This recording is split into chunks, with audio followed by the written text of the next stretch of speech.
Let's talk about why your shots get blocked either in the paint or even out on the perimeter more. I'm gonna give you the 5 main things you wanna look at to make sure that you won't get your shot blocked ever again. Coach Jesse Mincher with Get Handles Basketball. Make sure you subscribe and click that bell icon to catch the newest videos. The first issue that I see with a lot of players is they don't protect the basketball when they're real tight to a defender. I mean, even this dummy defender can block my shot if I throw it right into him and I'm exactly square. But if I protect the basketball by either using my off arm, now it puts me in a position where I have a path to get the shot off, or using my body. Coming in for either a layup, or you picked up your dribble and you got a pivot foot, especially when that defender is bigger, you want to protect the basketball by putting it further away from the defender by using your body.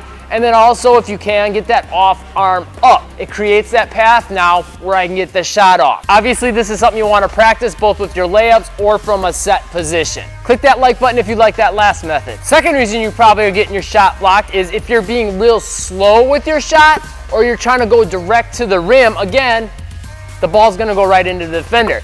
But if I get a higher arcing shot and get it off quicker than what my defender expects, now I can get the shot off over them. And if, again, I get it off quickly, it's going to get off before they can anticipate it. You want to practice with more of the hand behind the basketball or the overhand position. And then you also want to practice the underhand position, under the ball, floating it up like that. This can actually also be applied to your jump shots. More one-motion shooters like Stephen Curry, if you watch him shoot, he gets that shot off real quick and a super high release, which is why he can get it off with even tight defenders on him from the three-point line. Next big reason is you're probably not using any footwork to evade or fake out the defender. The only time you'd really want to come at your defender is if you're trying to create some contact, which I'll link down below 3 Kyrie Irving layups that he uses to create contact with his defender and beat them.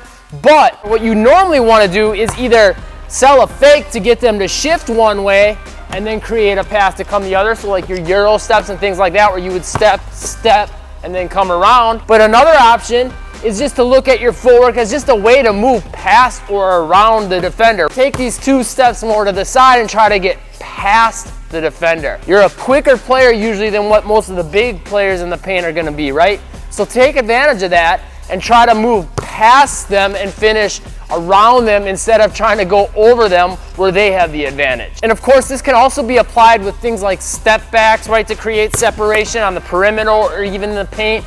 Pivots to sell a fake and come another direction. And you could also use the footwork, so to speak, on like a fadeaway shot when you're a little bit closer to the rim. This method is super powerful and can be used in a lot of different ways, and it's using ball movement. One problem with a lot of players is sometimes on their 2 steps, they're starting to bring the ball up and they'll kind of get blocked / stripped when they're bringing the ball up, right? They haven't even got the chance to get the shot off, and maybe that's happened to you. That's frustrating. Send a little ball fake. Act like you're gonna pass or come to this direction and then come back to this side so the defender can't anticipate where the ball is gonna be. But on top of that, using ball fakes when you're in the air, what defenders are gonna do is try to time your shot and then also figure out where the shot's gonna be. On your 2 steps, you can either send a ball flake up to one side and then come to the other, or you could also do this in the air if you got a little bit more athleticism. But the idea is just to throw their positioning off. And then the third way you can use this, again, to throw their positioning off right at the shot, is when you're gonna go for the layup, instead of coming in direct and try to go right to the layup where it's expected, work on different types of finishes by trying to come a little bit wider and hit the backboard on the side there and add some ball spin to get that done. Or you could try to finish higher on the glass. If you want to get more of these ball spin type layups off, I'll have a link in the description down below for how to do that. Some Kyrie Irving ball spin drills. Finally, mix these things up. You can bring some of them together, multiple elements into one move, right? You could add a ball fake and some evasive footwork. You could add that protection with the off arm within these elements, and just mixing up how you're finishing around the rim is huge. But there's 3 even bigger things that keep almost all players from scoring around the rim as much as they could. I made a free video series for you that shows you what those 3 things are and how you can fix them today. You can get it by clicking the top link in the description and popping your email. I'll send it right away for free. Subscribe and click that bell icon to get notified of the newest videos, and I'll see you in the next one.